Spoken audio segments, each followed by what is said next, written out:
In the name of God, most gracious, most merciful, Mr. Y.P. Trivedi, the chief guest of the evening, Mr. Rashmi Bhai Zaveri, Dr. Zakir Naik, Mr. Chaman Bhai Vora, Mr. Dhanraj Salecha, distinguished guests, ladies and gentlemen. Assalamu alaikum. May peace be on you. On behalf of the organizers, the Indian Vegetarian Congress, the Islamic Research Foundation, and the Rushdie Foundation, I welcome all of you today to this morning's unique program, a public dialogue on the topic, is non-vegetarian food permitted or prohibited for a human being? It is being held in a spirit of friendship and understanding each other's viewpoints. I, Dr. Ahmed Naik, am the coordinator for this dialogue.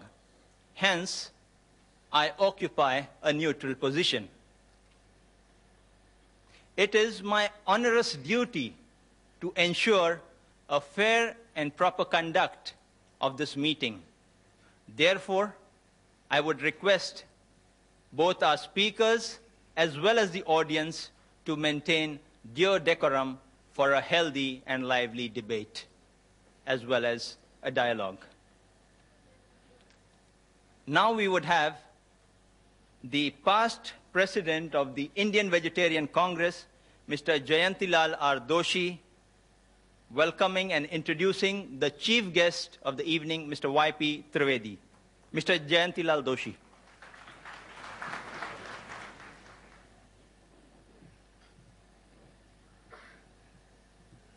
Mr. Y.P. Trivedi is a very senior advocate in Supreme Court of India and leading tax expert of Mumbai. His activity in economics field inside ex-president of Indian Mercantile Chambers and active members of chairman of many other institute, trade and industrial body. In professional field, he was president of Chambers of IT Consultant and vice president of IT Tribunal and Bar Association. In political field, he is traders of Maha Pradesh Congress Committee, BRSCC. He is also chairman and director of many public limited company, Reliance and Dana Bank. In education field, he was location of master's degree in Lower and Bombay University. He regularly continues articles of various in different papers and journalists. He has addressed a member of senior and meeting of Rotary, Lions Club, etc., and Air India and Doordarshan, etc. Thank you. Now we have Mr. Dhanraj Salecha, President of the Rushdie Foundation, presenting mementos to our chief guest, as well as garlanding him on behalf of the organizers.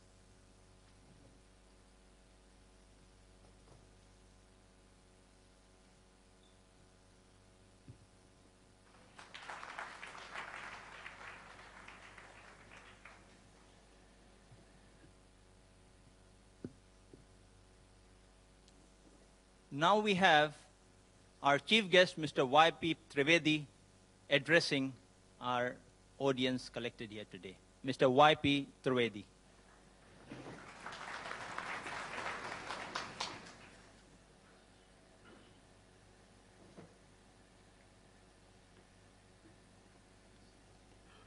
Dr. Zakir Naik, Mr. Rashmi Zaveri, Dr. Mohammad Naik, Dr. Dhanraj Salecha, Chimanlal Vora, and friends. Before I give my introductory speech, I have been told, and I think I would like to repeat and say with great firmness that one of the greatest friend and the greatest enemy of our civilization is the cellular phone. And all those who have got cellular phones, it's a great friend, when you are in absolute necessity, and when you are in a meeting, it's a great enemy. So I would request all those with cellular phones, please switch off the phone and do not disturb, because it disturbs the train of thinking of those who are speaking, on those who are attending and are listening very attentively. Friends, I welcome all the speakers and all of you here to this very healthy debate which is taking place. I believe that this should be the beginning of similar debates which should take place in the times to come. This debate or discussion or the clearinghouse of mind is probably in the best traditions both of the Hindu civilization as well as of Islam.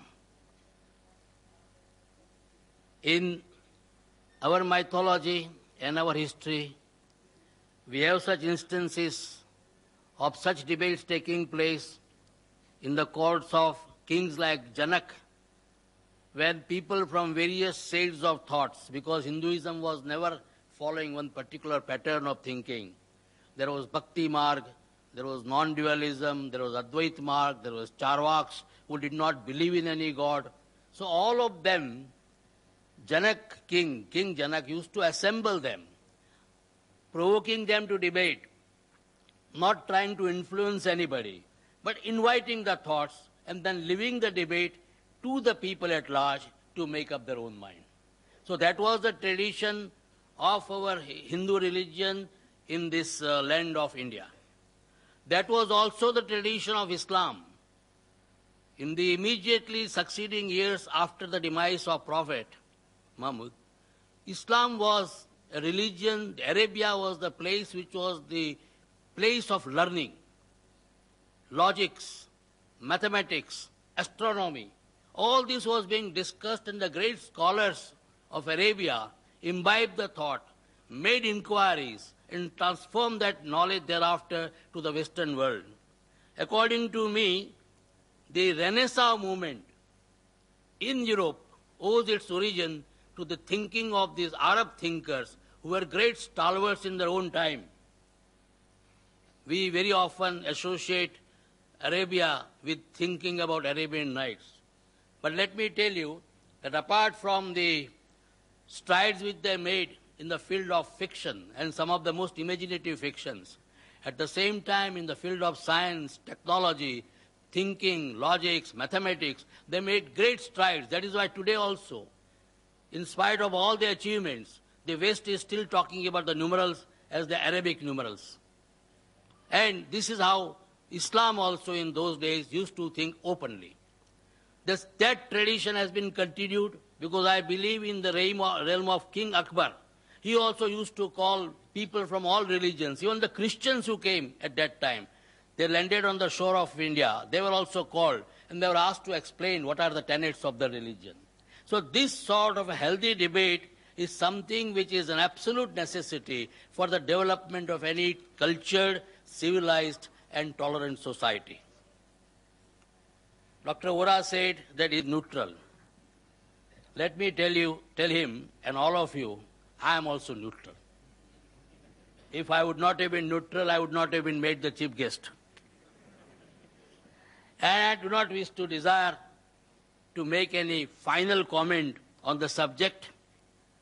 But one school of thought I would like to narrate here, which I read at some place, that all those animals in nature who are grass eaters, the animals which are thriving on leaves, they have got bovine teeth.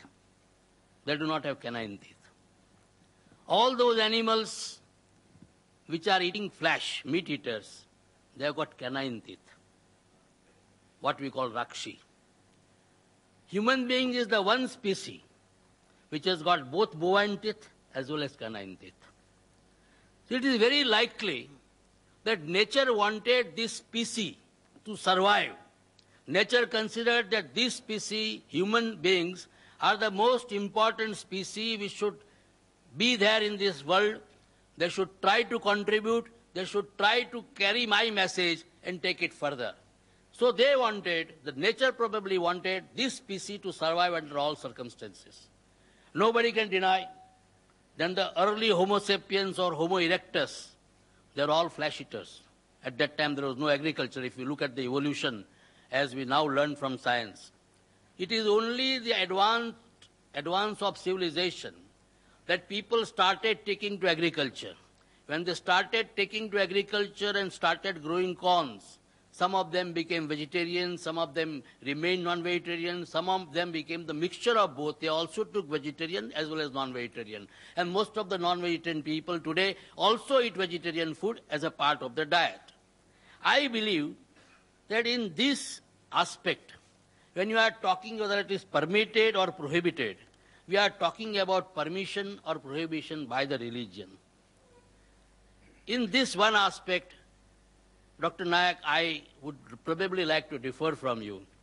I believe that it is not the function of religion to tell us what we should eat and what we should not eat. Religion should try to purify our soul, purify our conscience, talk about good behavior, lead us to the path of God. What we should eat, what we should not eat is something which the doctors should tell us. The nutrition experts should tell us. It is not the function of the religion to say you shall not eat garlic, you shall not eat onions, you shall not eat ginger. Because this is something, if subsequently the nutritional experts tell us that this is something which is very good for your health, which is very good for your survival, which is very good for you to fight your diseases, then certainly it has to be taken. Because these are the subjects in modern day science. We have to grow up. We have to think in terms of what is lying ahead of us. We are entering now the next millennium, 21st century. So much is expected from us. Today only I was reading in one of the magazines about the forecast of Nostradamus. And Nostradamus thinks that this particular country, which is surrounded on three sides by sea, that one country will come on the top of the world. And are we going to go into the top of the world, become a superpower, by just clinging ourselves to some of the outdated notions? For example, yesterday, so many people migrated from this country. I was wondering in the heart of my hearts, what is it? There is no scientific explanation all throughout. All people with any basis of logic, all people who knew something about science, they were saying nothing will happen whether 8 planets come in one line or they go zigzag. Nothing is going to happen. But then all types of talks were there. Alang, which was our largest shipyard, that was completely forsaken and completely deserted. I was told that for rushing to Rajasthan, I don't understand why people from Rajasthan are so panicky. The Marwadis left everything, came here and made an empire.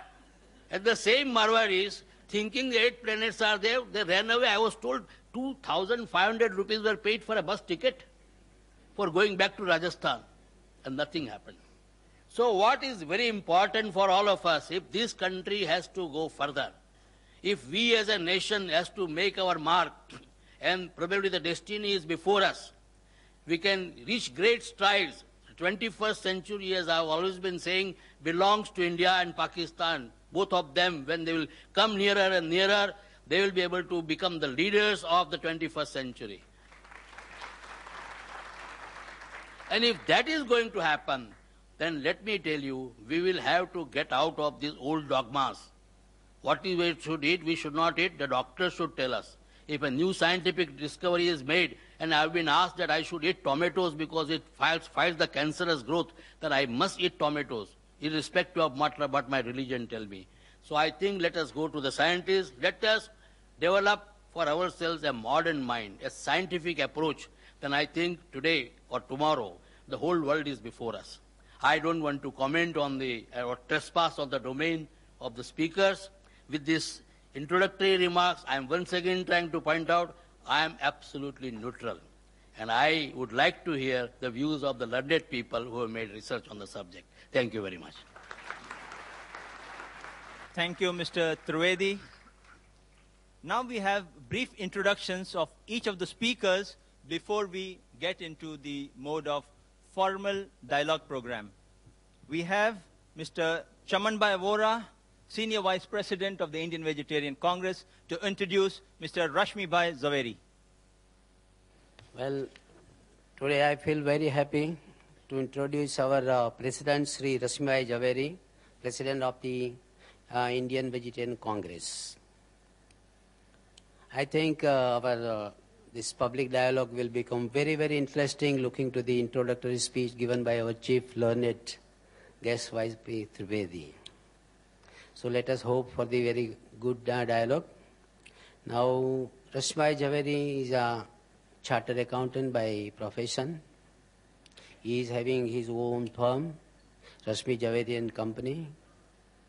They are very well reputed in the field of, as far as the corporate sector is concerned. And he is a very good speaker as far as the religious speeches are concerned. He is a master of many of the religious philosophies. He is a very active member of the Chartered Accountant Society. He himself is the member of the Bharat Jain Mahamandal. He is the founder president of the Forum of Jain Intellectuals, one of the very prominent institutions as far as the Jain people are concerned. And he is very well connected with the Kala Gurjari also. Though he is very young, at the age of 63, he is very energetic, and he looks forward always to this type of dialogues, and today's dialogue is really a very good one. And I, especially before, by giving the introduction of Mr. Rashmibhai Zaveri, I would like to thank our chief guest as well as our Dhanraj and our Zakir Naik Sahab for having a very good dialogue, whether by principle a human being can take or should not take the vegetarian and non-vegetarian foods. Thank you very much. Mr. Ashraf Mohammadi to introduce Dr. Zakir Naik. Dr. Zakir Abdul Karim Naik, 33 years, is the president of the Islamic Research Foundation, Mumbai.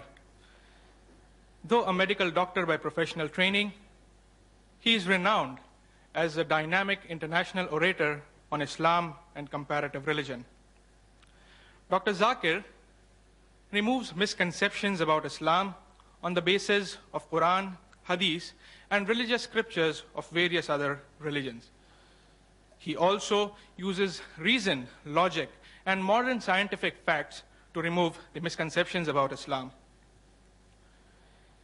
He is popular for his critical analysis and convincing answers to challenging questions posed by audiences after his public talks.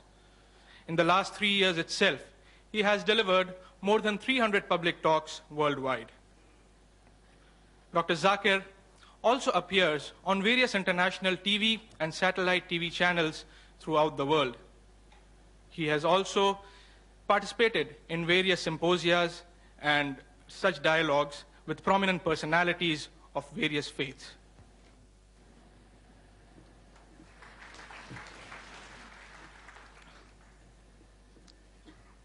I have been asked by many persons, why are we having this dialogue, this topic, these speakers only? I hereby clarify. Mr. Dhanraj Salecha, President of Rushabh Foundation, once visited the Islamic Research Foundation office about 1.5 months ago. He presented the Islamic Research Foundation kindly with a set of literature favoring vegetarianism. These included quotations from major world religions, which included quotations also from the Quran and sayings of Prophet Muhammad, peace be upon him, which according to him indicate that non-vegetarian food is prohibited for human beings.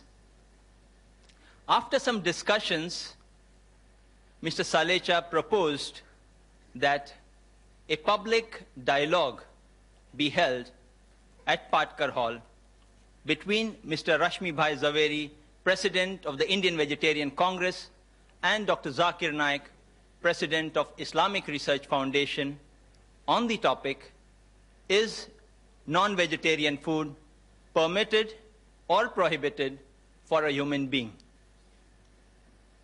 This would, in turn, enable the audience at large to know the different viewpoints of both the speakers and form their own judgment. Both the speakers agreed to the same. Just about 5 days back, that is this Tuesday, I met Mr. Zaveri, and he requested that both the speakers in their talk refrain from speaking on other religions except their own. Dr. Zakir, though being very ardently in the field of comparative religion, reluctantly agreed. Therefore, as far as the religious points are concerned in the talk and response of our speakers, Mr. Zaveri will speak only from the Jain viewpoint unless compelled otherwise. Similarly, Dr. Zakir will speak only from the Islamic viewpoint unless compelled otherwise. This, in brief, is the clarifying background to the dialogue. The format for the dialogue will be as agreed to and decided fair by the speakers. Mr. Rashmi Bhai Zaveri will first address us for 50 minutes on the topic, is non-vegetarian food permitted or prohibited for a human being? Then Dr. Zakir Naik will make his presentation for 50 minutes on the same topic. This would be followed by a response session in which Mr. Zaveri will respond for 15 minutes to the matter presented by Dr. Zakir. Similarly, Dr. Zakir too would then respond for 15 minutes to the matter presented by Mr. Zaveri. When 5 minutes are left for the conclusion of the talk or the response time, I would put before each speaker a plate saying 5 minutes left, in which time they are expected to conclude. Lastly, we would have the question and answer session in which the audience may pose questions to each of the speakers alternately on the question mics provided in the auditorium. Written questions on slips of paper would be given secondary preference if time allows us. Now, I would request our first speaker, Mr. Rashmi Bhai Zaveri, to present his address. Ladies and gentlemen, Mr. Rashmi Bhai Zaveri.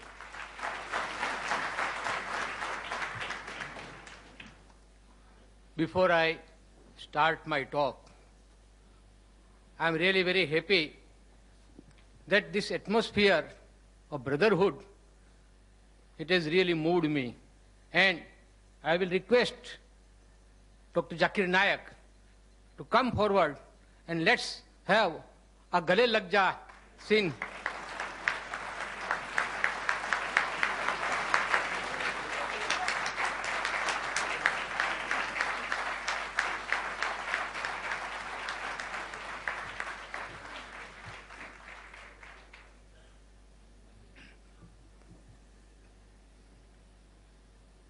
The chief guest of this morning, Mr. Y.P. Trivedi,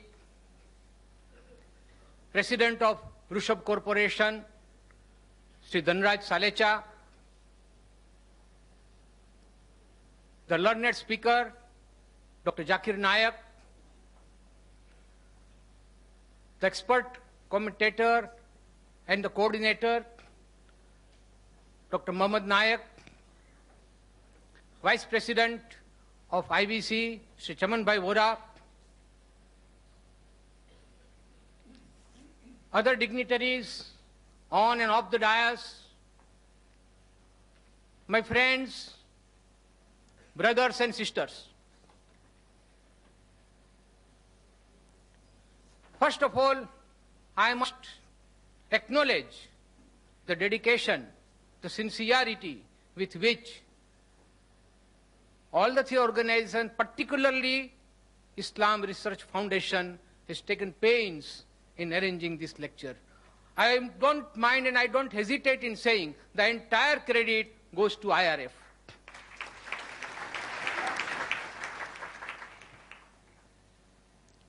Friends, the topic today is non-veg food permitted or prohibited for a human being? Any argument or any statement for that matter is always to be considered from a relative point of view.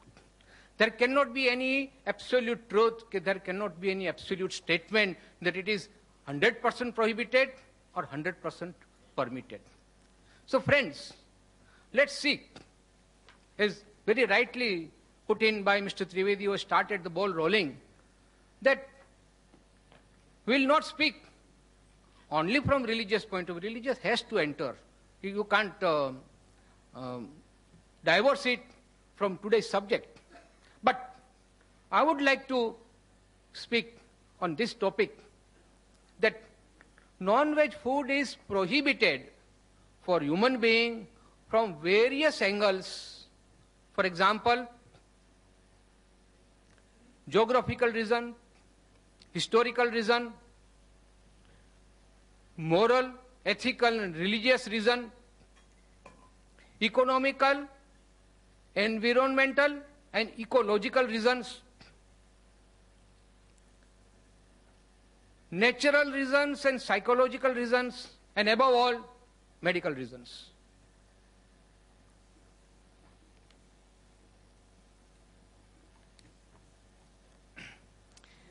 It's a fact now well established that our actions are controlled by our thoughts. What we think, we act. And our thoughts are controlled by our diet. As we eat, so we behave. And that's why the topic is very important, that we should choose our diet in such a way that our thinking is positive. The word positive will include everything. And believe me, friends, not only all the religions, but the medical science has now proved that the food that we take, it definitely influences our thinking, and so our behavior. Friends, there was a time when there was no alternative available, as Mr. Trivedi rightly put.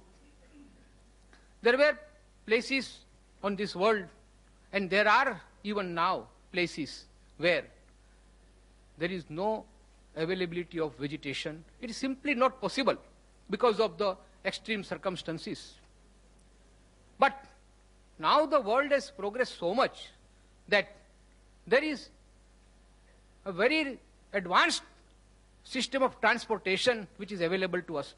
And any type of commodity, including food, can be transported from one part of the globe to another without any problem. Now that when we have got alternatives, we have to think about this, which alternative is better from all the angles that which I have described earlier. And that's why, friends, I am now coming to my topic proper, that non-veg food is not permitted now at this point of time, not only for India, but for other countries of the world also. First of all, I will say that all Indian philosophies have stated that we should not harm any living being, not only the living beings that we can see, but also those living beings which we cannot see, which are in air, fire, water, etc. But always there is a limit.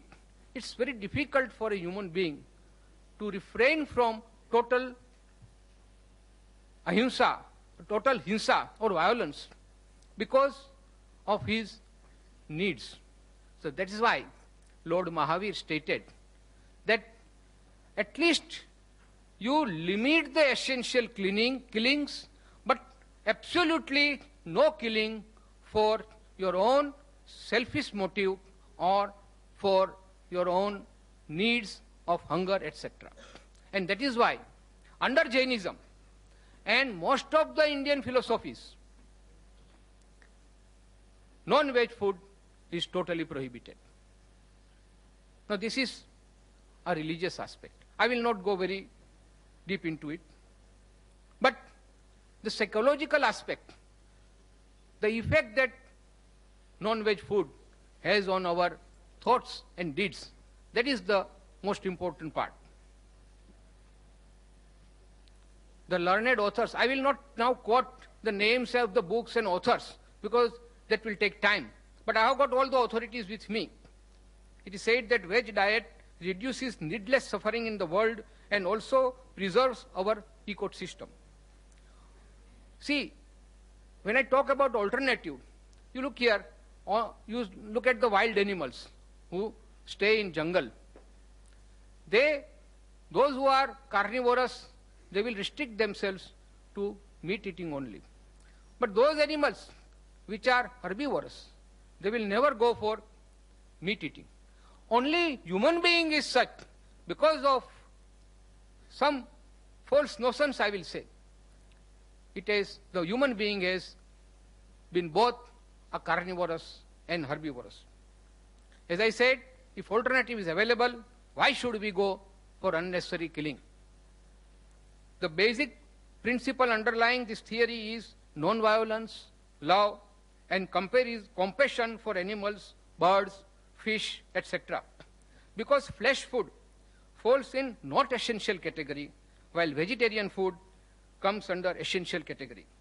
Psychologically also, cruelty, instant impulses, urges, basic animal instincts, impatience are all the necessary consequences of flesh food.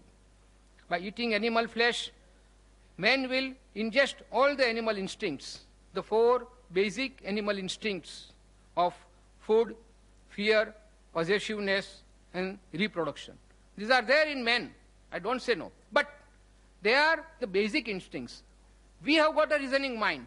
We can rise above these basic instincts. We can control our impulses and urges and then only we can become super animals or super beings. Otherwise, human being and animals, there is no difference at all. But man has additional quality called reasoning mind, which is blunted by the influence of flesh, food, and man becomes more like animal. The scientific reason for this is that flesh is an integral part of animal body. It is full of tamasic value. There are 3 types of values: tamasic, rajasic, and sattvic. Tamasic, in short, is the brutal sense or brutal instincts of animal. A man becomes more like an animal. He is callous, he is cruel, he is ignorant if he is eating the food that is the part of the bodies of the dead animals. The crime rate is higher. Aggression is the natural consequences of flesh food. It distorts the thinking and reasoning. It is not only a problem by itself, but it creates many other problems like increase in crimes, cruelty, etc. The virtues like compassion, sharing, self-control are obliterated by the impact of flesh food. If we insist on treating animals more brutally, then our behavior will also become less human and more brutal. I will quote one shairi that what will happen if this animal instincts is so embedded in our heart, what will become of man? आदमी की शक्ल से अब डर रहा है आदमी, आदमी की शक्ल से अब डर रहा है आदमी, आदमी को लूट कर घर भर रहा है आदमी, आदमी ही मारता है मर रहा है आदमी, आदमी ही मारता है मर रहा है आदमी, समझ कुछ आता नहीं क्या कर रहा है आदमी. Friends, this is because the man has become an animal.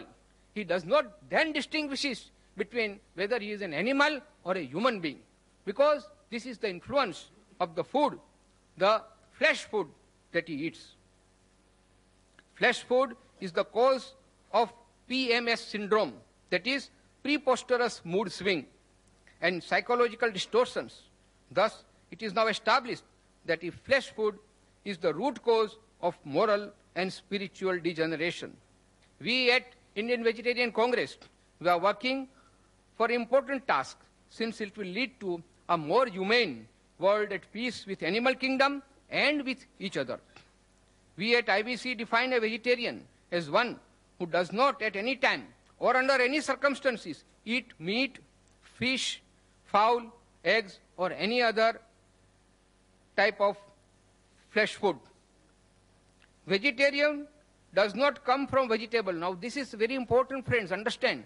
The word vegetarian does not come from vegetable.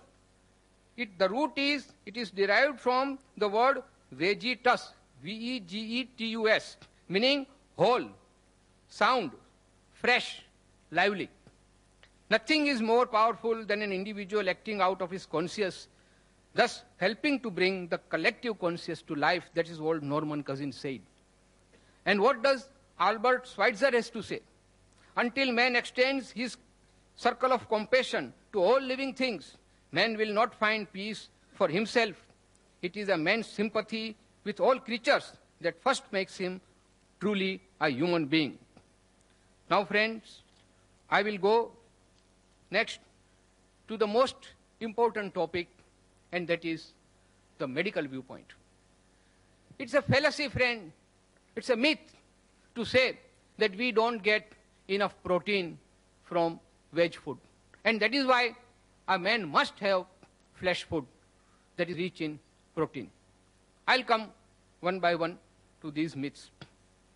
First of all, I will first give you examples of those strong animals. Say elephant, say rhino.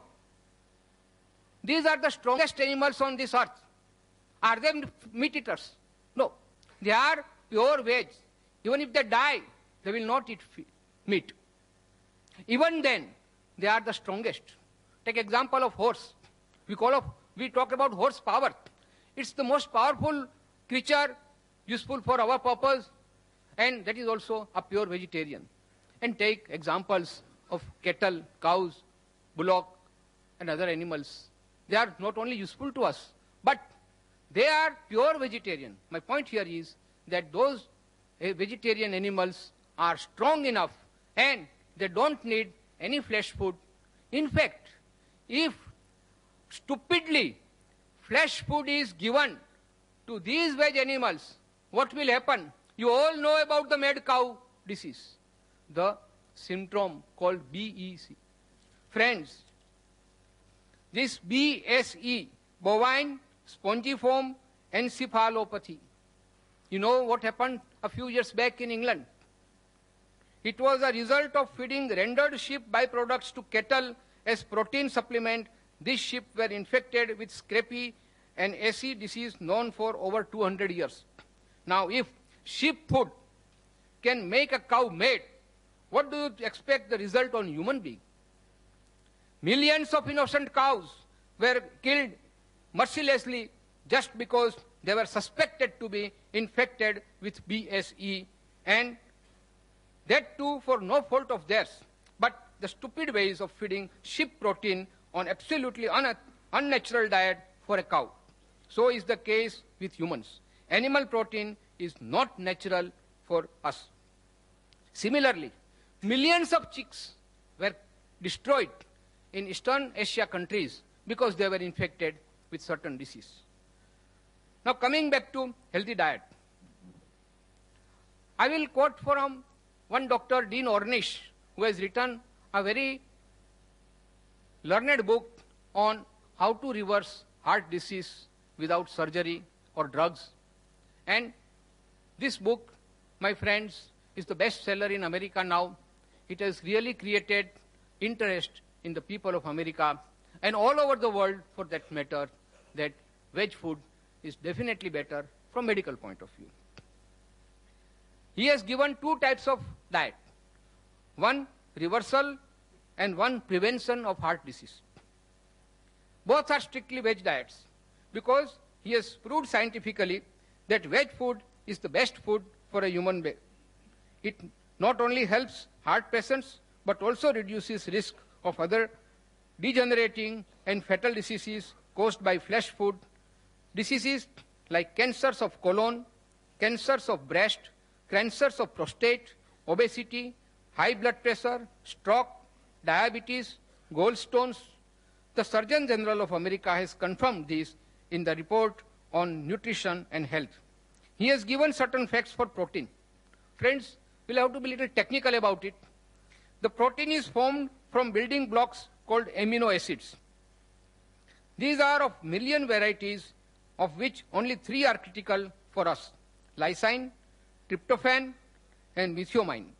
All these are available in animals as well as veg, plant food. But when one consumes animal food for getting these 3 critical amino acids, one also consumes unnecessary elements like cholesterol, saturated fat. Friends, these are the 2 things that are the prime reason, the killers for human being: cholesterol and saturated fat. Now let us address the issue that is universally put forward, that we do not get sufficient protein from vegetarian food. And so we have to turn to flesh food for adequate supply of amino acids. Now this is a fallacy. A combined meal of legumes and cereals.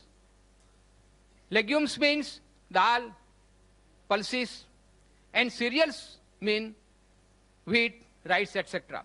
You have to combine these two and you get a complete balanced diet which provides complete protein, which is not different from protein found in eggs or meat, but without cholesterol and animal instincts.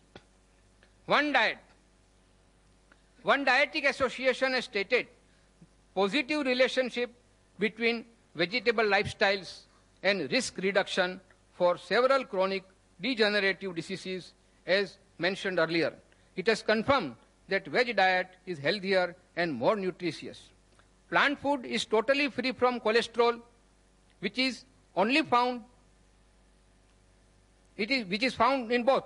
But cholesterol is only found in animal products such as meat, poultry, fish, and dairy. Flesh food is also high in saturated fats, which our liver converts into cholesterol. Our body makes all the cholesterol we need. Now this is very important, friends. You must understand. We need cholesterol, but we don't have to take cholesterol from animal food. Our body, it's a wonderful mechanism. The biochemistry, the chemical factory of our body can manufacture all proteins, all cholesterol from our own system. 3/4 of the cholesterol in our blood is made by our body. It is the excessive amounts of cholesterol and saturated fat in the diet that lead to coronary heart disease. The other diseases, friends, which I have summarized from various journals, medical journals: epilepsy, infected flesh, kidney diseases, excessive protein, excessive uric acid. These are all the diseases because of the flesh food. Rheumatoid, arthritis, gout. This is the direct consequence of uric acid found in flesh food. Degeneration of intestines, decay in immunity system. Dr. Deepak Chopra of America has stated that our body is capable of living for more than 100 years if we take proper care of it. Now look at the population in North extreme north region Eskimos. Now, perforce, because no vegetation is available, they have to take flesh food. And the average life of an Eskimo is only 30 years. All non-veg food is devoid of vitamin C and vitamin A, which is naturally available in vegetables. Avidin in eggs and other dangerous bacteria are responsible for many skin diseases such as eczema, scabies, leprosy, etc. Now, I'll give you certain scientific facts. One medical study has proved that there are less heart diseases in veg people than flesh eaters. Second, it's a well-known fact that not only in India, but even in advanced countries, there is no foolproof system of medical exam of animals before slaughtering. Thus, diseases carried by them are passed on to the humans who eat flesh food. Friends, we all know that like human beings, the animals are also infected by diseases. And they are the carriers of the deadliest germs. And when these animals, they die and one eats that flesh, that diseases which were infected and which were the part of the dead body of that animal is again inherited by us. 9% of food poisoning cases, 90% of food poisoning cases are in flesh food eaters. When an animal or bird is brought to a slaughterhouse, now this is a friend which is again, it needs some explanation. If you have visited a slaughterhouse or a poultry, you will know this. When the animals are brought to the slaughterhouse and when they know that they are going to be slaughtered, the pain, the agony, the anguish that runs in the system, it gives rise to adrenaline, the hormones, which mixes with the blood and into the flesh. Now, these instincts of fear, anguish, anger, despair, all negative points are then becoming part of the flesh food and it passes on to the person who eats. And that is why, friends, I say that when one eats flesh food, he becomes more like animal and less like a human being. I will now turn to the fallacy that eggs are necessary for growing children because they contain protein. As I said, excessive protein is more harmful than useful. And the protein that we find in pulses, in cereals, is much more richer and natural than the protein, the excessive protein we find in animal food. Now, I'll give you the example of egg. Each egg weighs about 100 grams and has 170 calories. It contains 13.6% of protein, as against that any dal or pulse will contain 24% of protein, much more than the egg of same weight, 100 grams. Egg will contain 13.3% saturated fat, while there is no saturated fat or very little of 1% in cereals and pulses. 450 to 500 milligram of cholesterol is contained in egg, one egg. Amino acid called methionine, which destroys vitamin B. Large quantity of sodium salt. All these are part of the egg. And when one eats egg, he is then infected. His body is infected because of this excess protein, cholesterol, and saturated fat. It does not contain any carbohydrate. It does not contain any fiber. Friends, the medical science has now come forward and stated that for our digestion, we must have fiber. And fiber is found only in vegetable food and not in the flesh food at all. Now, cost-wise, I'm only comparing the egg now. Cost-wise, for 1 gram of protein, the cost of egg is 4 to 5 times more than the pulses, wheat or soybean. Cost of 100 calories, it is almost 10 times costlier than the pulses. Thus, pulses, wheat, etc. are not only cheaper, but they provide other important nutritions like vitamins, minerals, fiber, etc. Now, let's take a look at the poultry farming. Now, they call it poultry farming. It's a totally misnomer. I tell you, sir, it is a poultry factory. The way in which the birds are stored there. They have to climb upon one another to eat or drink because there is not sufficient space. Even the poultry people, they say that this is our factory and these are our merchandise. They are goods, nothing but our products. We are not concerned whether they are living beings or not. They are totally devoid of any compassion, any karuna, and that is why these things are also reflected in the birds. The birds are stored like commodities. They are fed unnatural food and administered drugs which are harmful for humans only to speed up their metabolism so that they can produce more eggs. The poultry people are only interested in making profit. And the result of this, they die premature death. It affects physical as well as mental health, intellectual and emotional growth. Egg is poison for children. Egg begin to rot immediately unless they are put in deep fridge. But when they are marketed, they're prone to decay and disease faster. Vegetable egg is again a myth. It's a fallacy. No egg can be a vegetable egg. It's an animal product and animal product only. It is definitely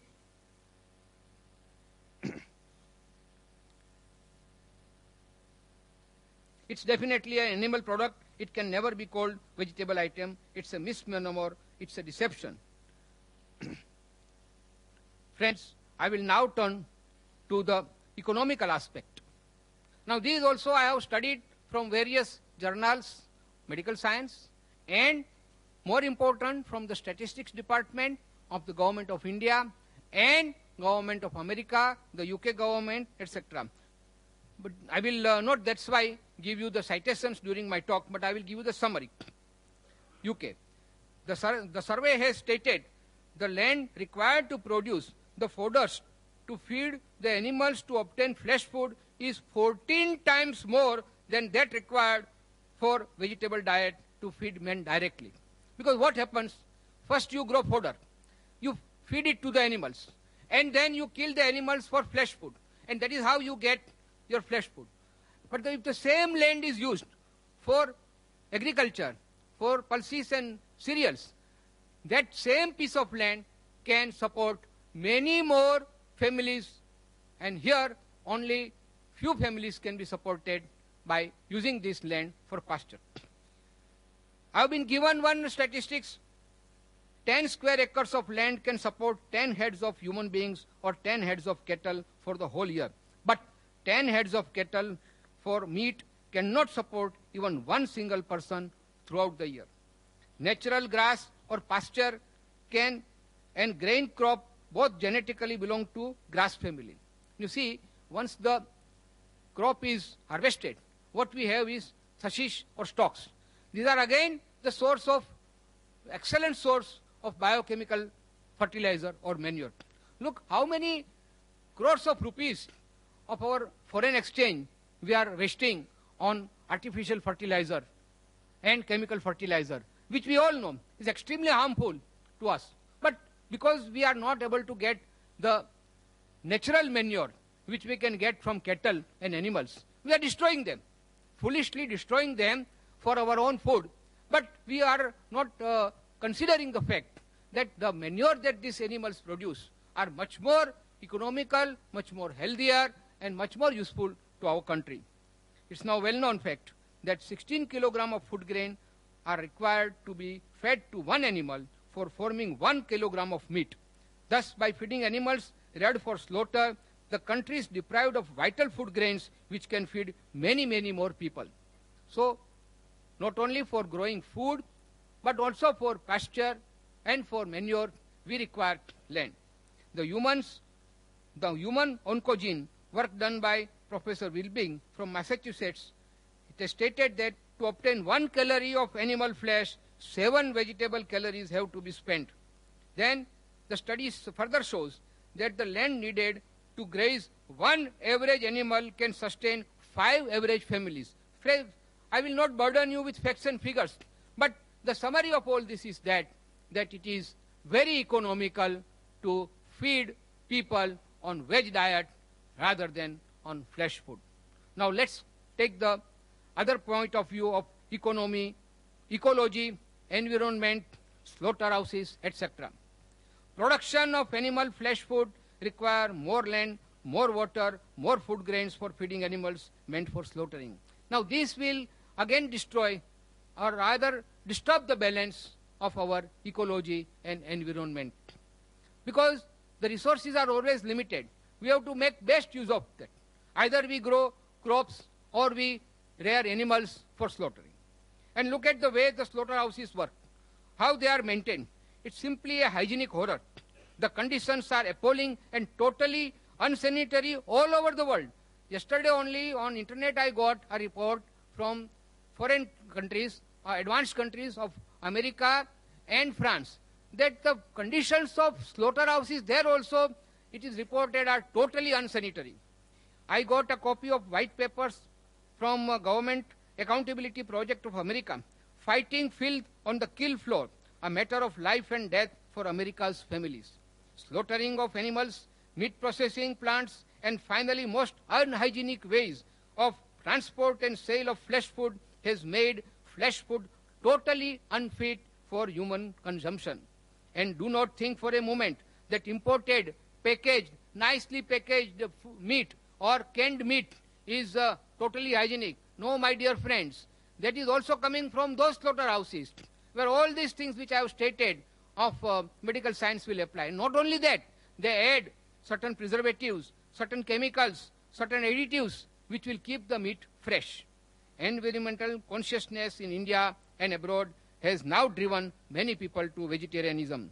Environment-friendly veg foods are now available. The craze now in all over the world is to go for environmental friendly veg food because it is considered friendly and healthy.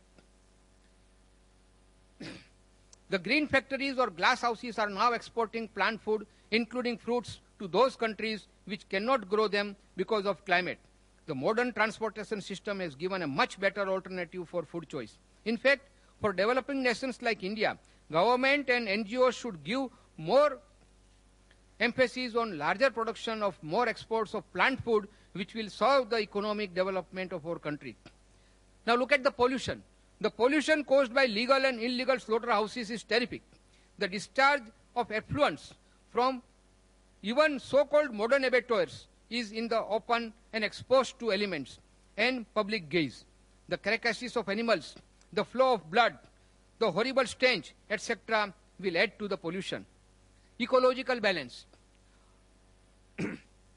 Utility of animal world for human welfare cannot be overemphasized. Both are interdependent. Cows, sheep, fish, frogs, etc. are much more useful to us alive than dead. Then why should we kill our friends and our helpers to satisfy our taste buds? We should not be so much ungrateful, my friends, to our lesser beings. We call them animals or birds. Look at it from another point of view of natural manure. I have already stated that the animals produce much more natural and healthy manure than the artificial manure. Artificial chemicals, manures cost us dearly. Now again, I'm coming back to our economic term. We are importing artificial chemicals for manure purposes. That is again a drain on our exchequer. Friends, I will now briefly give you historical and geographical views. I have already touched upon it. Historically, in certain dry areas of miles and miles of desert where no vegetable can ever grow, maybe only food for survival was the animal food. Geographically, I stated as like Eskimos, there was no alternative. But once we have got this better alternative, which is healthier, which is more economical, which is more eco-friendly, why not go for such food?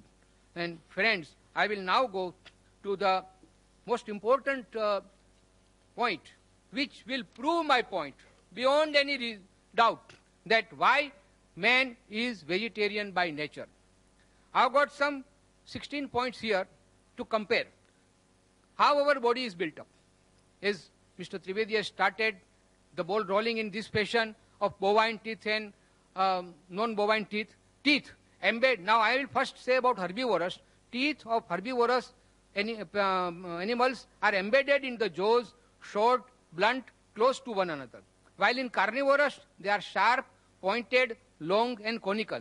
The 2 or 4 teeth that we have got, like some people say they are like dog animals. They are not for meat eating, but they are found also in apes and chimpanzees, and which are fit for plucking the fruits and eating the fruits. The claws. No sharp nails for herbivorous. They are fit to pluck fruits only. While in carnivorous, the sharp nails helps in tearing apart the prey easily. Jaws, body and parts of our human body will fit, whether it will fit with herbivorous animals or with carnivorous animals. Tongue. The tongue of herbivorous is quite smooth, while that of carnivorous is very rough. Water drinking habit. That's a very important thing. My friend Dr. Paresh Dalal told me. He said that these herbivorous animals, they drink water with lips by suction, while all the carnivorous, they drink the water with tongue, they lap up. We don't do it. We always use our lips. Now come to the length of intestine. Longer intestines are found in herbivorous, about 4 times the body length. This cannot quickly expel the flesh food, while in carnivorous, smaller size of intestine, almost equal to the body length, and helps to expel flesh food before it gets contaminated. Liver and kidney. Smaller in proportion in herbivorous, so they are unable to throw out waste material easily. While in carnivorous, liver and kidney are longer in proportion, so they can throw out waste material easily. Digestive system. There is a less hydrochloric acid in digestive system of herbivorous, thus flesh cannot be digested easily, while obviously in carnivorous, the quantum of hydrochloric acid is much more, and that is why they can digest the flesh food. But human being cannot. Salvia. In herbivorous, like human being, the salvia is alkaline and contains ptyalin, which helps in digesting carbohydrates found in the grains. While in carnivorous, the salvia is always acidic.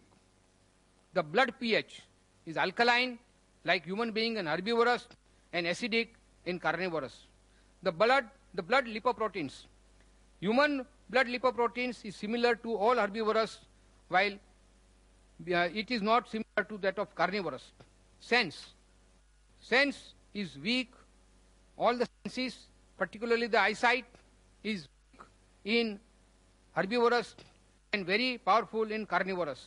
Sound, voice is not herbivorous sound, or even the human sound is not frightening, unless, of course, we can make it now frightening. But by nature, the sound of all herbivorous is mild, while that of carnivorous, like lions and tigers, is very coarse and frightening. And lastly, infants. Normal sight power of right from, see the young ones of herbivorous, right from the moment of birth, they can see very clearly, while all the infants of carnivorous wild animals are blind at least for a week. Now friends, it is for you to justify whether men fit by nature in this category of herbivorous, grain eaters, or in the category of carnivorous, the flesh eaters. Now friends, I will now tell you about certain great persons who condemned flesh food. Looking at the world's history, we find that all great scholars, philosophers, scientists like Einstein, artists like Leonardo da Vinci, poets like Milton, Pope, Shelley, and writers like George Bernard Shaw, and religious leaders, of course, of the world. Now, who are those people? The mathematician, the Pythagoras, the Plutarch, Newton and Einstein, the scientist, Dr. Annie Besant, Reverend Dr. Walter Walsh, George Bernard Shaw, Tolstoy, the Greek philosopher Socrates and Aristotle. They are all enlightened people, and they say They say that blessed are those with noble qualities of tolerance and compassion, love and non-violence, who are not flesh eaters. Now, friends, I will quote from George Bernard Shaw, which is very famous and widely published. We are living graves of murdered beasts. Listen what he says. We are living graves, moving graves of murdered beasts, slaughtered to satisfy our appetites. Like carrion crows, we live and feed on meat, regardless of the sufferings and the pain. Doctors once advised Bernard Shaw. He was very ill. He said that you must take some meat soup. Bernard Shaw said, I'll prefer death than to have anything with flesh food. And believe me, friends, he survived. And the doctor turned vegetarian. In the similar way, Mahatma Gandhi, his son was very sick. He was advised meat soup. And he refused, and the son survived. Why I am telling you, friends, all these things? That Mr. Trivedi said, yes, medically, whatever the doctor says, we have to accept, no doubt. But as I said in the very first thing in the beginning, I said, everything is relative. When doctor says something, he will say only from medical point of view. And friends, we are not living here. We are here on this earth, not only to survive. Survival is important, but not at the cost of others and inflict pain on others. Thank you very much, friends. 21st century will belong to vegetarians. Okay, I think I have made my points on very general terms, friends. I will tell you that I know those who are regularly flesh eaters are coming from some culture, some family, some faith, and that is why they have never applied their mind. And that is what Mr. Trivedi stated, that we are here today. We have gathered here. Let us apply our mind, that not only from religious angle or from our social angle, because I have seen, I'm not afraid to say that many of our Jain friends, when they go to certain gatherings, because they are afraid of the social status, they start eating meat.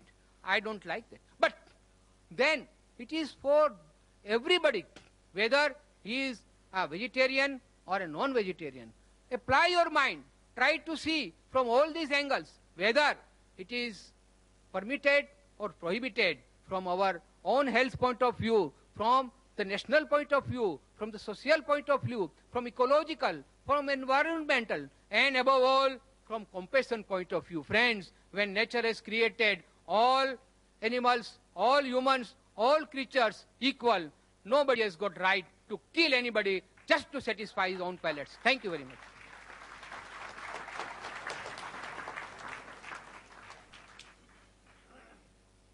Ladies and gentlemen, Dr. Zakir Naik to present his talk.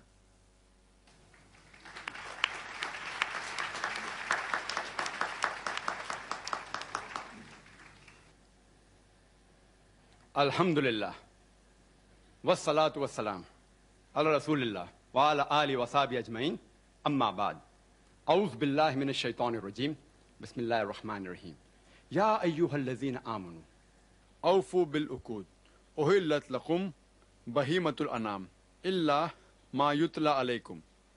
Bismillahir rahmanir rahim. Rabbi shrah li sadri. Wa yassir li amri. Wahlul 'uqdatam min lisani yafqahu qawli. Respected Mr. Rashmi Zaveri, Mr. Trivedi, Dr. Muhammad Naik, the respected people on the dais, my respected elders, and my dear brothers and sisters. I welcome all of you with the Islamic greetings. Assalamu alaikum wa rahmatullahi wa barakatuh. May peace, mercy, and blessings of Allah subhanahu wa ta'ala, Almighty God, be on all of you. The topic of this morning's debate is non-vegetarian food permitted or prohibited for a human being? It is not whether vegetarian food or non-vegetarian food which is healthy or which is better. If I prove that an apple is better than a mango, that doesn't mean mango is prohibited.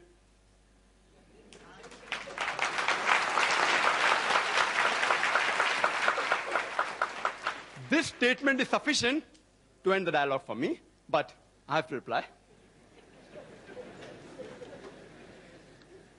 Non-vegetarian, by definition, means a person who has food of animal origin. It does not mean a person who does not have vegetarian food. It does not mean a person who does not have vegetables and fruits. Let it be very clear to all of you. A more technical and a scientific word is an omnivorous diet. A person who has many types of food, especially foods of plant and animal origin. Vegetarian, as Mr. Rashmi has very rightly said, it doesn't come from the word vegetables. It comes from vegetas, which means full of breath, full of life. He didn't give a better explanation. You can talk about it. And he didn't speak. There are various types of vegetarian. We have fructarian, who only eat fruits and nuts. Then we have the vegans, who don't have any animal products. We have lacto-vegetarian, what I believe Mr. Rashmi has is, they have milk. We have the ovo-vegetarians, who have eggs. We have the lacto-ovo-vegetarian, who have egg and milk also. We have the pesco-vegetarian, who eat fish. We have semi-vegetarian, who also have chicken. This classification is done by the Vegetarian Society, not by me. And you can name another 20. Time doesn't permit me. I would like to state a quotation by Dr. William T. Jarvis. Dr. William T. Jarvis, he is the advisor to the American Council of Science and Health, ACSH. And he's also the professor of public health and preventive medicine in the Loma Linda University. And he's also the founder and the president of the National Council Against Health Frauds. And he's the co-editor of the book, The Health Robbers, a closer look at quackery in America. Most of the quotations are from America. And according to him, he classifies vegetarian based on the behavior standpoint into two categories: pragmatic vegetarian and ideological vegetarian.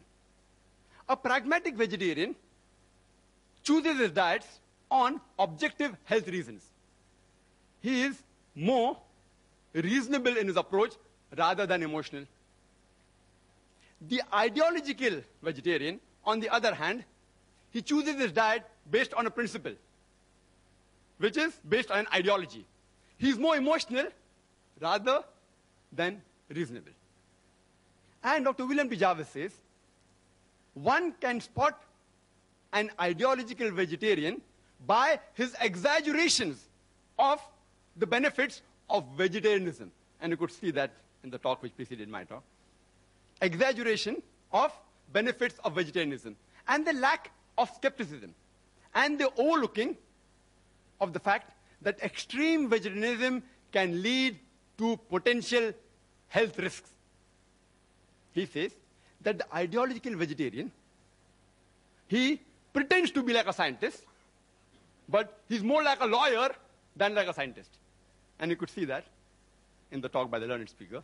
More like a lawyer than like a scientist. They gather data and information selectively against the information which is against the ideology. This may be good for a debate like the one we are having, but not for engendering scientific understanding.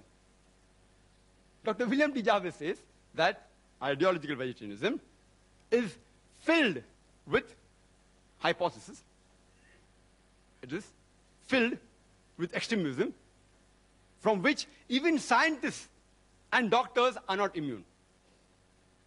And that you can see the quotation. Mr. Rashmi Zaveri has said several diseases. And it's possible for me to refute each and every, but if time permits. Talking about science, but the approach was not scientific. All can be prevented very well. Prevention is better than cure, is the base of the medicine, which time will not permit me to go into health reasons, etc. In the rebuttal, if time permits, I'll try and cover most of the other aspects. And health, I will try and cover in the rebuttal. Let's analyze the various reasons why a person chooses a food habit. It can be religious, it can be geographical location, it can be a personal choice, smell, taste, color, due to humane or ethical consideration, due to anatomical and physiological consideration, due to behavioral consideration. It can be due to ecological and economical consideration. It can be due to nutritional value or due to health and scientific reasons. Health and medical reasons. Let's first analyze the religious reasons. Mr. Trivedi said that religion should not interfere with the human being where it's concerned what we should eat and what we should not eat. That we should leave it up to the doctors. I agree with him that in most of the religions, that is the case. The religious authorities, the main foundation, that's Almighty God, if he's not a doctor, the God that you worship is not a doctor, then you should not follow him. He says leave it to the doctors. But in Islam, we believe Allah subhanahu wa ta'ala, Almighty God, is our creator. And the creator of the human beings has far superior knowledge than all the doctors put together in all the years.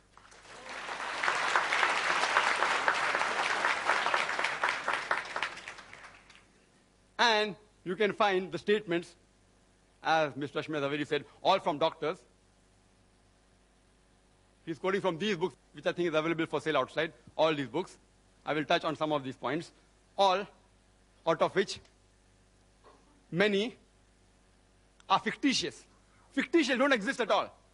Some are irrelevant, some are untested, and some are truths which are half-baked truths. I would like to make one point crystal clear. That while I prove undoubtedly that non-veg food should be permitted for the human beings, I do not have the slightest intention to hurt the feelings of any vegetarians. And while I prove logically and scientifically that non-veg food is permitted, and if someone feels hurt, his sentiments are hurt, I apologize in advance. I sincerely apologize. My intention is not to hurt anybody's feeling, but I have to reply to the presentation of the earlier speaker. As far as Islam is concerned, it is not compulsory for a human being to have non-veg.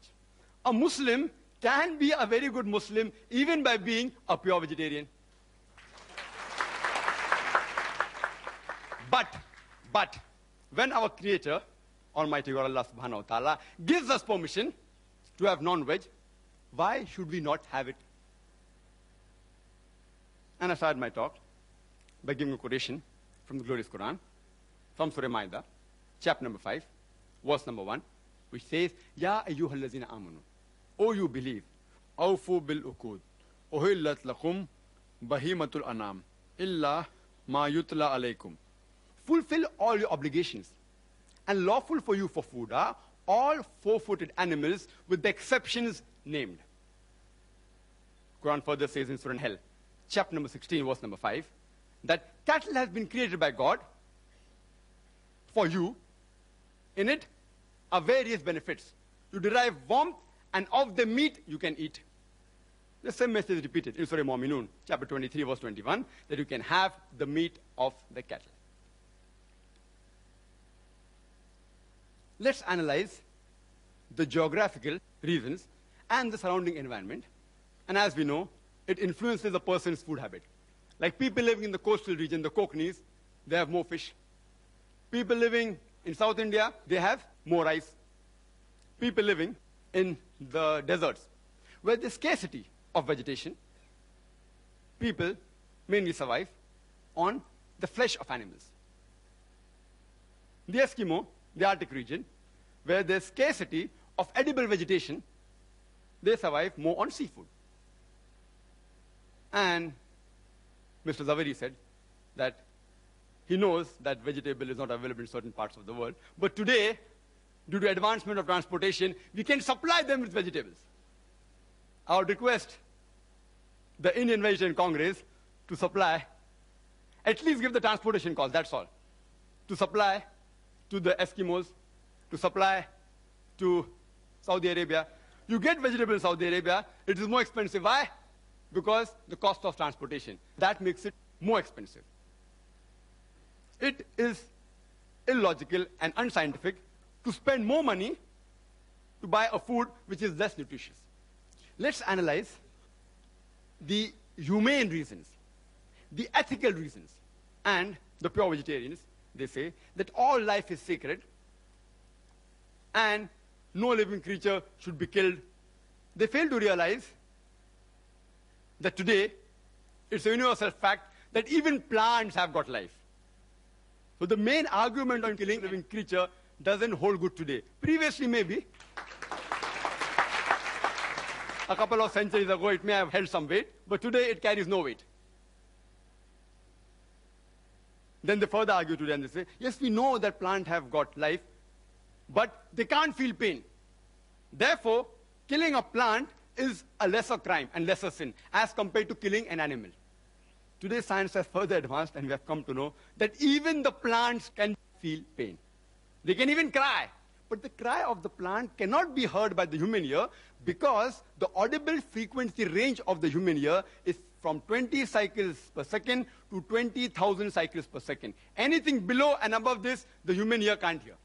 But the cry of the animal can be heard by the human beings, but the cry of the plant cannot be heard by the human beings. Just because you cannot hear the cry of the plant, that doesn't justify you to inflict pain or kill the plant.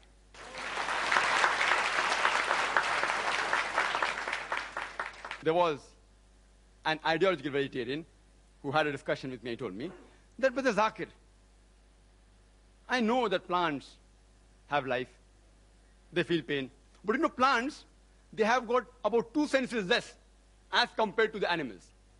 I said, for sake of argument, I agree with you. But then I asked him a simple question. Let's suppose your brother is born deaf and dumb, cannot hear, cannot speak, 2 senses less. And when he grows up, and when someone comes and murders him, will you go and tell the judge, oh me Lord, give the murderer less punishment because my brother had 2 senses less? In fact, he will say, usne to masoom ko mara hai. He has killed an innocent person. Give him a bigger punishment. And further, if you analyze that in Islam, as far as living creatures are concerned, there are 2 types, broadly classified 2 types. Human beings who are living creatures and non-human being living creatures. As far as killing the human beings are concerned, Quran says in Surah Ma'idah, chapter number 5, verse number 32, that if any person, if anyone, kills any human being, unless it be for murder or for spreading mischief in the land, it is as though he has killed the whole of humanity. And if anyone saves any human being, it is as though he has saved the whole nation. If any person kills any human being, Muslim or non-Muslim, unless it be for murder or for creating mischief, Quran says he has killed the whole of humanity. If you save any human being, you have saved the whole of humanity. As far as non-human being living creatures are concerned, no human being should harm them unnecessarily, should not kill them unnecessarily for sports or for fun or for target practice. But if it is for your security and for your safety, you can stop them, you can even kill them. Or if you want for lawful food, but not just for fun and frolic or for hunting. Even if I agree that the plants are a lesser species as compared to the human beings, if you take the life of one animal, an average animal, it can feed about 100 human beings. For the same 100 human beings, you may have to kill more than 100 plants. So is it preferable to take the life of one living animal or the life of 100 living plants? Which is a bigger sin? Is it a bigger sin to kill 100 human beings who are handicapped or kill one healthy human being? Which is a bigger sin? You decide for yourself. There is a vegetarian society by the name of World Foundation on Reverence for All Life. Most of the quotation which he gave is from here and from these 3 books, most of them, almost all. The name of the foundation is World Foundation on Reverence for All Life. They forgot to mention except plant life in bracket. And it says, all creation is one family. All life is sacred. What kind of an ideology is this? That you permit the killing of one family member, but do not permit the killing of the other family member. It's illogical and unscientific. You know, in America, there are vegetarian society who take students to slaughterhouses and they make them see the bloodshed and convert them to vegetarianism. It is like a doctor taking the young girls to observe and watch a difficult childbirth and then say, that's the reason you should not marry and should not have children. These are unethical forms of mind control. Unethical. Unethical.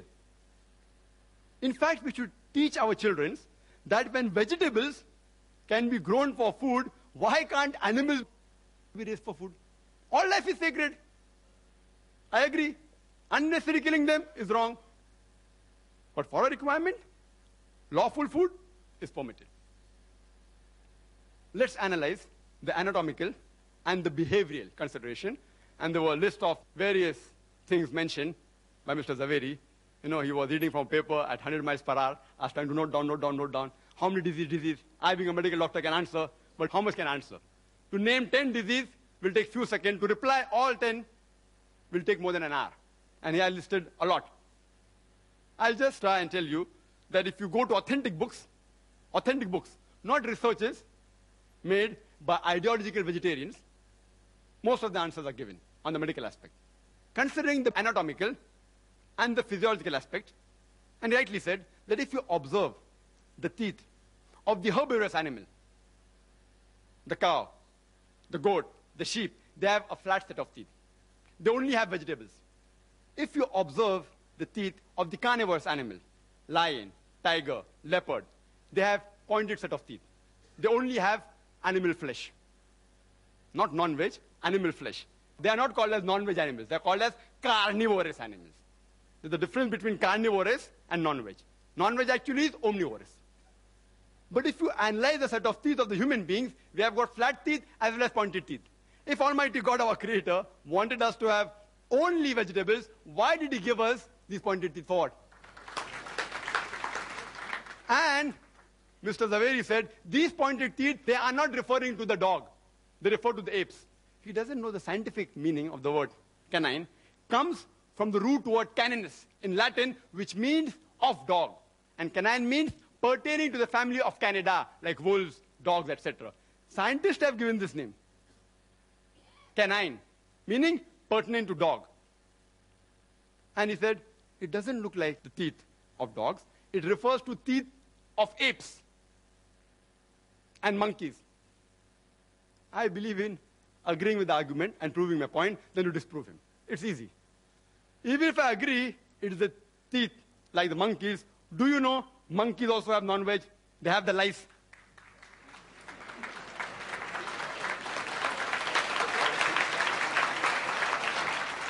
There are many species of ape who even have raw flesh of animals. Many species of apes who have raw flesh, they're omnivorous. Who says they're carnivorous? They're omnivorous.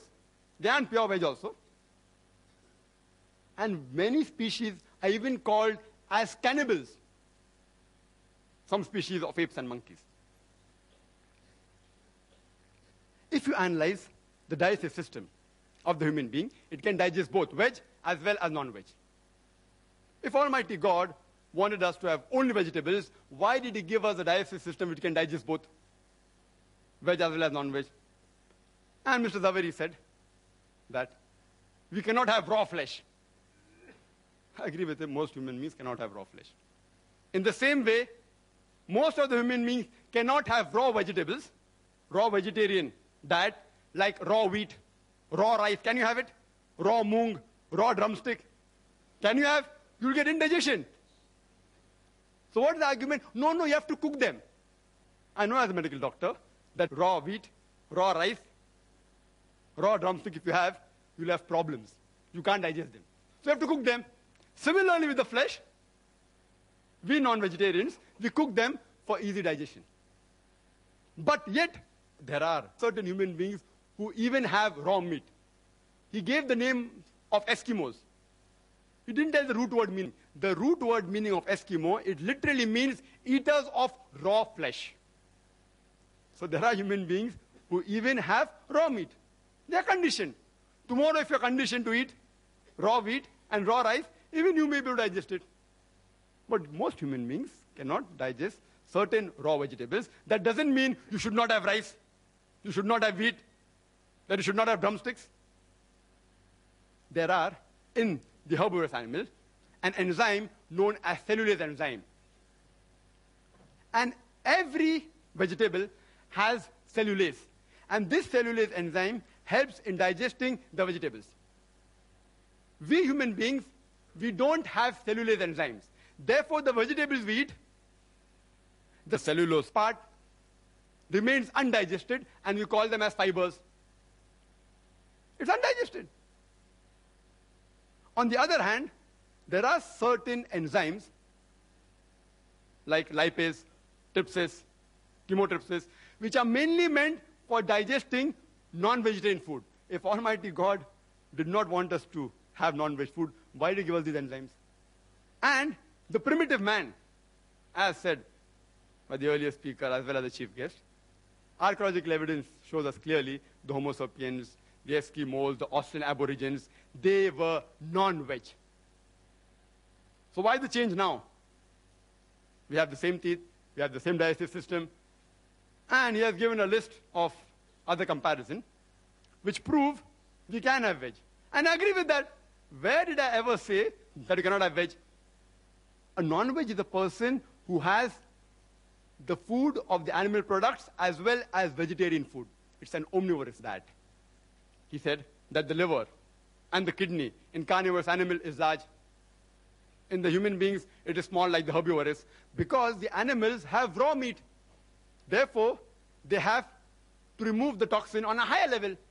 We do it by cooking the food. Therefore, God gave us a small kidney and a small liver, which is sufficient to digest both cooked non-veg and also vegetables.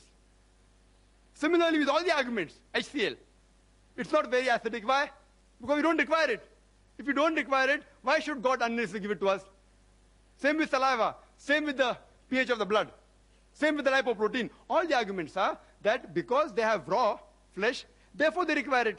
We don't require it, so why should God give us? Yes, it's required for digesting veg food and cooked non-veg food. He said, carnivorous animals, they lick. And the herbivorous animals, they sip. We human beings, we do both. We do both.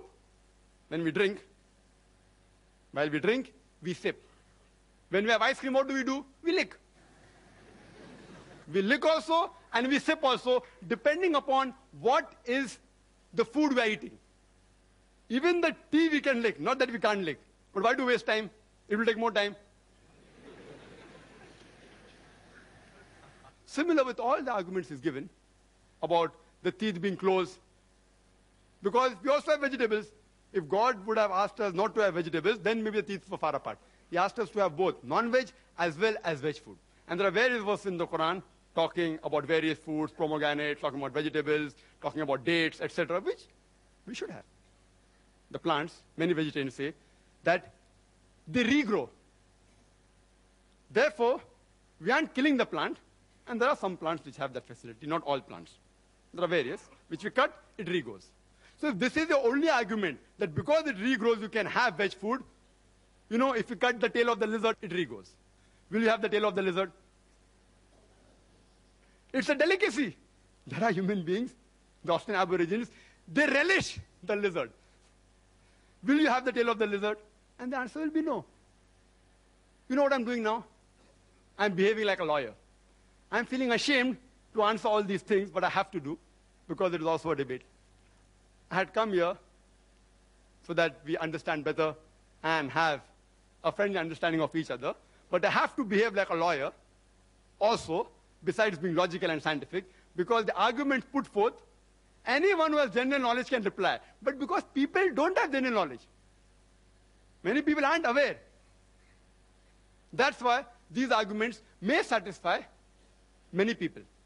And all these arguments are given in the books, which are distributed.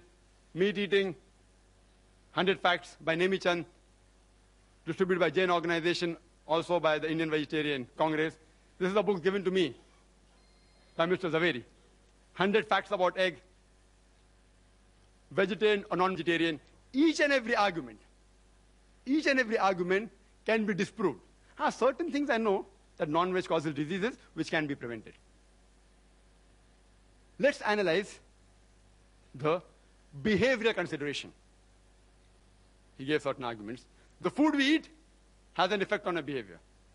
I agree with him to a certain level. The food we eat has an effect on our behavior. That's the reason we Muslims have the flesh of herbivorous animal like goat, sheep, who are docile and peace-loving. We want to be peace-loving and docile. We don't have the meat of the carnivorous animal like lion, tiger, dog, pig, etc. And the Prophet clearly says all these animals are prohibited. We are peace-loving people. Therefore, we want to have animals which are peaceful. And countering argument, you all eat plants and you all behave like plants. That is suppression of the senses. A lower species. I know scientifically it is wrong. I'm only behaving like a lawyer. I feel ashamed to speak these points as a medical doctor. It's not true that you eat plants, you behave like plants. But the argument he has put forth, I'm giving a counter reply. You eat plants and you behave like plants, weak and suppressed, can't move properly. I'm sorry. I really apologize. I have to reply to the arguments. I apologize if I've hurt the feeling of any vegetarian. It is not scientifically true. It's just an argument, a counter-argument. Further, he gave the list of various peace-loving people like Mahatma Gandhi, and I respect Mahatma Gandhi because he has done certain good things for India and humanity. But if, because Mahatma Gandhi was peaceful, indicates that if you have veg food makes you peaceful, then today if you analyze the list of the Nobel Prize winners for peace, almost all, or most of them are non-vegetarian. Menachem Begin, non-veg. Yasser Arafat, non-veg. Anwar Sadat, non-veg. Mother Teresa, non-veg. Mother Teresa.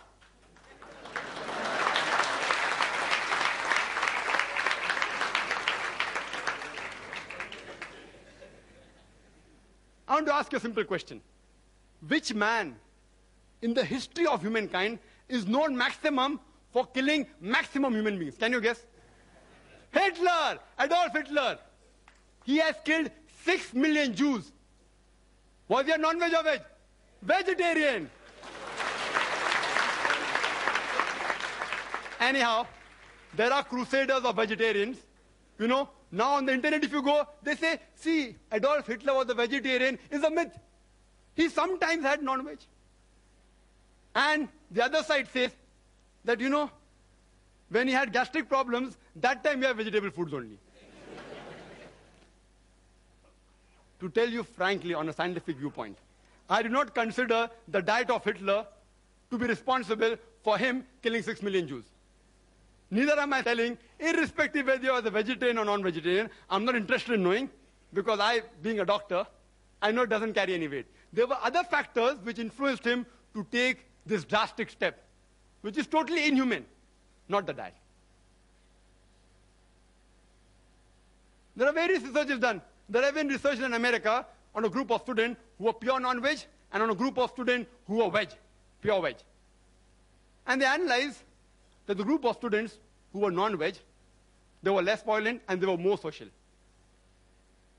But it's a research. It's not a scientific fact. I will never use this as an argument to prove that non-veg food makes you peaceful. No. I'm a doctor, more of a doctor, as well as lawyer were required because I'm in a debate. There are researches, but these researches aren't scientific facts. Most of the statements, what Mr. Rashmi Zaveri made, all were researches, not scientific facts. There is not a single authentic medical book which says that non-veg food in general should be prohibited. Not a single. All these are researches, like the research done by this person in America. Then they say that veg food makes a person intelligent. And he gave a list of great names. Albert Einstein, and Isaac Newton, etc., etc. if we analyze the list of the Nobel Prize winners in all these years, majority were non-veg. Majority. And today, animal behavioral scientists, they say that the carnivorous animal should be more intelligent than the herbivorous animal in order to catch the prey. If he's not intelligent, how will he catch the prey? But anyway, I'm not going to use this as an argument, therefore non-veg food makes you intelligent, because these things don't actually affect a human being. The diet does affect a human being, but these arguments don't affect. These arguments don't affect. And all the other arguments given, they don't carry weight actually.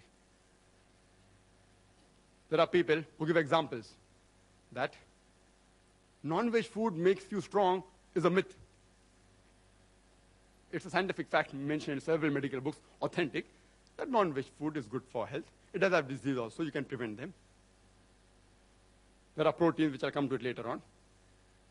And to counter-argue that, they're giving an example of Yadunath Singh Naik.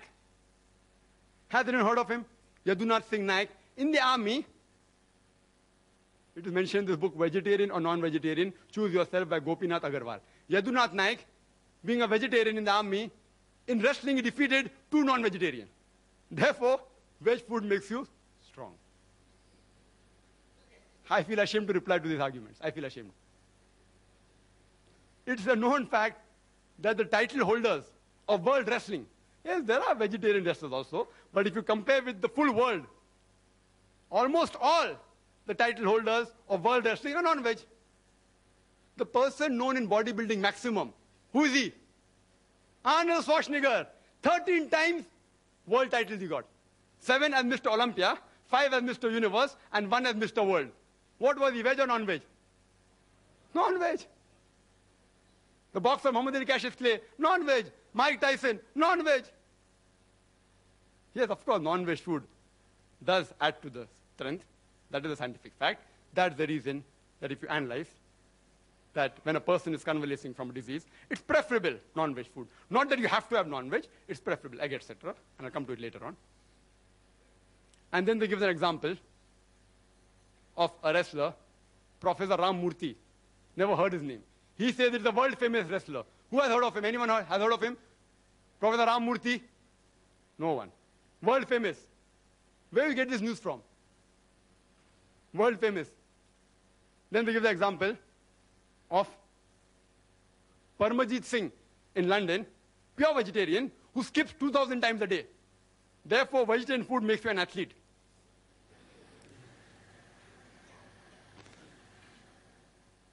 If these are the arguments supposed to be scientific, I really feel ashamed.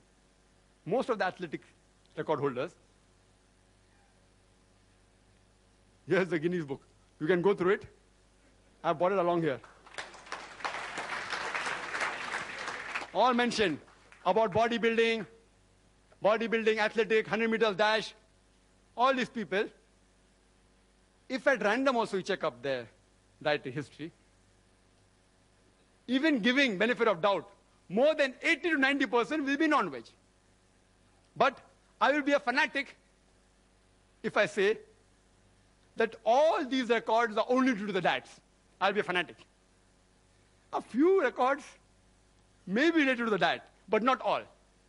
For the argument they give that the smell and the sight of a carnivorous animal is strong. The night vision is strong. As Mr. Rashmi Javeri said, night vision and sense of smell is strong in carnivorous. In herbivorous, it is less. In human meat, it is less. Therefore, we should be vegetarian. There are herbivorous animals, like the bee, whose sense of smell is very strong. And they even have a very good night vision. See, these are arguments which are not scientific, may be useful in the debate to convince the people illogically. Therefore, I'm here. Then he gave the example. Animals have hoarse voice, coarse voice, the carnivorous animal. Herbivorous animal don't have coarse voice. And to ask you a simple question, which animal is maximum known for a hoarse voice? Donkey. Veg or non-veg? Veg or non-veg? Veg. Anyway, by no means am I trying to prove that vegetarian food creates hoarse voice or non-vegetarian food creates melodious voice. If you see the list of singers, many are non-veg, many are veg also. So just by quoting singers who are veg saying, oh, that's why vegetarian diet makes you melodious, is all illogical arguments. Really, I feel ashamed to answer all these things. And he gave certain economic points. That economic reasons why we should have vegetarian food. It's more economical, according to Mr. Zaveri. And he gave several statistics, so many calories, so many this, so many tons of protein, which is mentioned here. From where they get the statistics, God alone knows. And he mentioned some protein. It's also mentioned in this book that 1 kg of animal protein that we get, we have to feed so many plants, etc. Therefore, it is equivalent to 7 kgs of veg protein.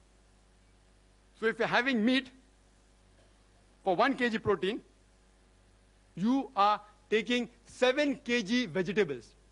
Therefore, vegetable is cheaper. How they get this kg of proteins, I being a medical doctor don't realize. Is it kg of food or kg of protein?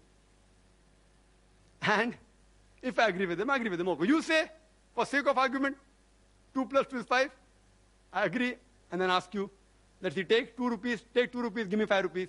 Take 2,000, take 2,000, give me 5,000. Similarly, if I agree it is right, all the statistics, then I tell that the vegetarians, they should thank the non-vegetarians. You know why? Because if we would not have slaughtered the animal for food, it would have lived for another 5 to 10 years. And in that time, you would have had the vegetables of 7 to 8 people for a few years. So you should thank us from preventing the animal from eating your vegetable food. Furthermore, he gave the calculation from some record, from where, I don't know. 1:14, the land that you graze required for animal is 14 times more than the land required for food, etc. Same example is given here, that the land required to produce 1 ton of beef, the same land, you can feed 5 average families. 1 ton of beef is equivalent to 10 or 20 tons of veg food. And the land required to graze an animal can raise 5 average families. My early argument also holds good here.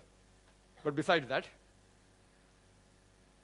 these ideological vegetarians, they fail to realize that the animals graze on land which is unsuitable for growing crops. They eat the plants which is inedible for the human beings, like husk and stalks, corn stalks. They don't eat plants which are edible for the human beings. Yes, they can eat. But when they enter the fields, the farmer, but natural, takes them out of the field. Why? To cause loss. Yes, if you have excess of crop, etc., there are certain governments who even feed them. And there are nomadic populations who make their living by grazing animals on land which is unsuitable for crop growing. But they eat the vegetation which is inedible to the human beings, and they make their living. Even the animal lives, even the human being lives. And today, according to UN report, about 23% approximately of the land in the world is used for pastures, 23% for forest, less than 10% for cultivation. The remaining 45%, majority, can yet be used for growing crops. Why don't you use that? Why are you running after the food of the animals, poor living creatures? Let them live, let them eat. Why are you stopping them from eating? If the non-vegetarians stop slaughtering the cattle, do you know that there will be overpopulation of cattle? Overpopulation. I am aware that human beings, they raise animals for food. That means, by methods, they increase the multiplication of the animals. But if suppose I agree that from today, all non-vegetarians stop raising animals for food and stop killing them for food, yet they will grow in population. You know why? Human beings. In all these years, our population is increasing. Even with all the family planning method, with all the birth control, hum do, hamare do, yet we are increasing. There is no birth control method among the cattle, and the gestation is less than the human beings. 5 months to 6 months to 8 months. Less than the human beings. And they multiply faster. So if we stop killing and stop raising, yet, within a few decades, you'll have problems not of overpopulation of human beings, of overpopulation of cattle. How are we going to solve it? There are various nutrition. He talked about protein, etc. If time permits, I will speak in the rebuttal. I would like to make a statement of Dr. George R. Kerr, which is sufficient to counter all his arguments on health. Dr. George R. Kerr, he is the professor of nutrition in the University of Texas. Why I'm giving the designation, you can come to know that these people actually specialize in catching health fraud. People who deal in fraud in health.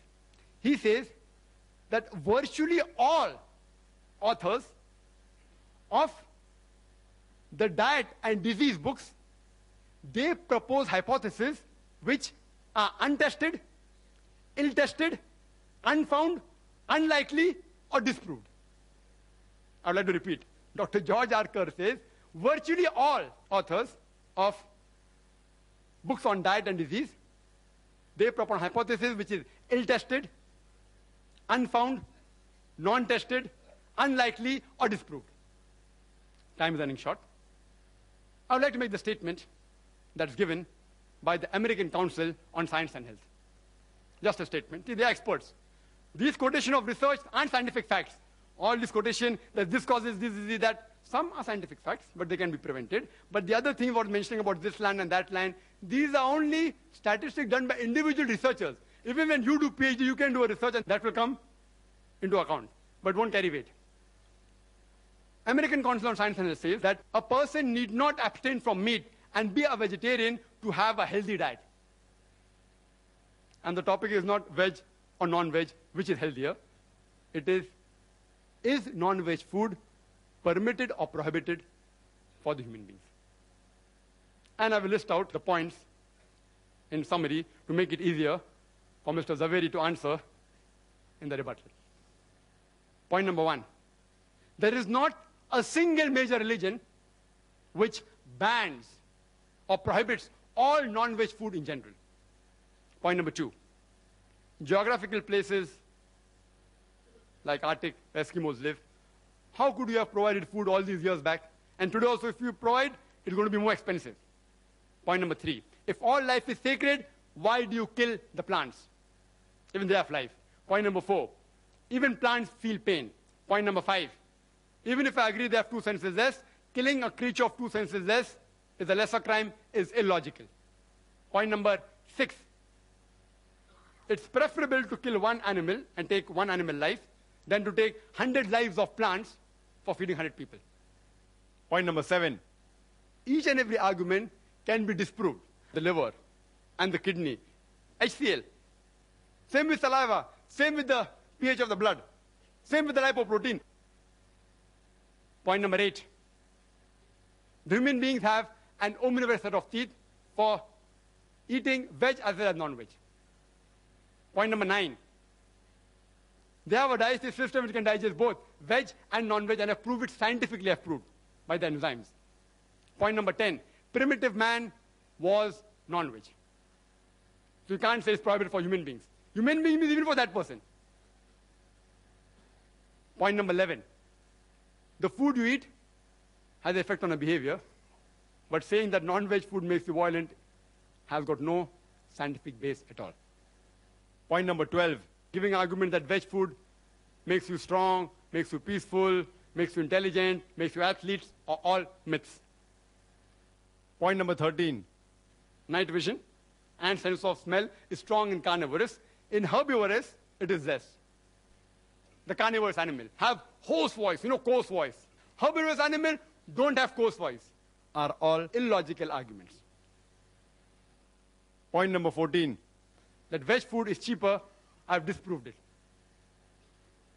It's not economical. In certain countries, yes. Like India, it can be. But if you go abroad, in the Western countries, veg food is more expensive. And fresh veg food is phenomenal. fresh vegetables. Furthermore, point number 15, that the land required to graze the animal will cause scarcity of the land for growing crops is also wrong. Point number 16, if the non-vegetarians stop slaughtering the cattle, do you know that there will be overpopulation of cattle? Point number 17. According to Dr. Kerr, these books written by dietitian, they can't be relied upon. All the statistics given are mainly from there. There is not a single statement, point number 18, in any authentic medical book which says non-veg food in general should be banned. Point number 19. There is not a single government on the face of the earth which has banned all non-veg food as a general rule. And point number 20, that even the American Council on Science and Health has said that for a healthy diet, being a pure vegetarian is not required. These are sufficient proof, logical and scientific, that non-veg food has to be permitted. If Mr. Zaveri doesn't agree, I request him to answer scientifically, not by comparison on just researches. But yet if Mr. Rashmi Bhai Zaveri doesn't reply to more than 20 points which I've put forth, yet I will not ask him to become a non-veg. Because I'm not a fanatic non-vegetarian. I'm not. Yet if you want to continue eating vegetarian food, I have got no objection. It's a personal choice. It's a personal choice. Some people like, due to certain taste, etc. It's a personal choice. And only thing I'd like to tell the people, that the vegetarians, the ideological vegetarians who do so much propaganda, that this has got more value, etc., they should stop such things and stop distributing